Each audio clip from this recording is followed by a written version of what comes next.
Let's face it, we've all got way too many video games that will never see the light of day. Instead of letting them rot on the shelves, clog up your hard drives, and haunt you with guilt for all eternity, allow me to ease the burden. Should you backlog or bust? Now, anyone can tell you that The Witcher 3 or Hollow Knight are absolutely worth getting around to if you haven't made the time for them yet, but what about all the little guys, the underdogs, the indie darlings, and the Steam sale weirdos? Let's dig into my library and see what we can unearth. Like, this little oddity, for example, tiny and big in Grandpa's Leftovers. As you can plainly see, how could I have not immediately purchased this game, and why did it take me like 6 years to get around to it? Be sure to charge those batteries and put on some fresh undies, because we're taking a road trip. You play as Adventure Time Finn over here. I mean, Tiny, in this comic book wasteland. Your mission is to recover a pair of magical underpants that you inherited from your late grandfather. Typical stuff so far, but unfortunately your wily brother Big has stolen them and is wreaking havoc. The simple story is complemented by some witty writing, but the real star is the excellent soundtrack comprised of a collection of indie bands as eclectic and obscure as the game itself. 3 Type-In wrote the original theme song for the game, which is a funky headbanger that sets the tone for this irreverent romp. The tracks themselves are collectibles in-game and are an excellent reward for exploration, with styles ranging from Old West-inspired horns and guitars to moody synths and groovy organ riffs.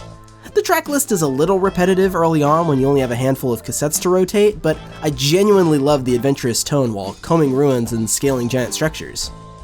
That's all well and good, but what exactly is the hook?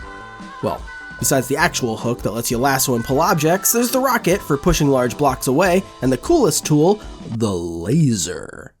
This game's a physics-based puzzle platformer where most of the environment is destructible and movable. Can't get across a gap? Push a block to make a bridge. Is your path obscured? Cut your way through it. The game offers quite a few ways to approach traversal, and the act of cutting apart huge chunks of the scenery to make makeshift steps is super satisfying. The way you have to observe your surroundings and plan how to progress is very reminiscent of the Portal games, which is a huge compliment to the level design. There aren't nearly as many moving parts, but the fact that your laser cuts are permanent punishes recklessness and either forces you to get creative on the fly or restart to make smarter cuts in the correct order. The physics are a bit of a double-edged sword, unfortunately. On the one hand, the environment has a lot of weight, and it can be exhilarating to see your handiwork toppling down on top of you. The satisfaction of literally carving your own path is truly special, especially when it feels like you're getting away with something the game didn't expect you to manage. And nothing's cooler than cutting rocks mid-air and narrowly avoiding becoming roadkill. Alternatively, the blocks like to bounce and swerve unpredictably sometimes. Something as simple as dragging a slab to make a bridge can take multiple attempts if the angle isn't quite right, or the piece falls into the hole because you weren't fast enough, or the physics bug out unexpectedly. It can often feel a bit out of your control where the debris chooses to fall and if it wants to bounce and roll around. Like, good luck getting all these collectibles to stay on top of this falling beam. While this can lead to some frustrations, the checkpoints are generous, and oftentimes just brute forcing your way can lead to funny and creative solutions. The campaign will only take you a couple hours to complete if you aren't checking crevices for secrets or minigames, but you're going to want to find all that sweet, sweet music, and each stage even challenges you to use as few laser cuts as possible, so there's a good amount of replay value for trophy hunters. All in all, Tiny and Big is an excellent one-sitting game. The kind of game that wraps up just before it overstays its welcome and may even leave you wanting more, but makes for a memorable afternoon. Well worth checking off your backlog and possibly keeping around if you are enticed to up your efficiency. Just don't let those pants get to your head.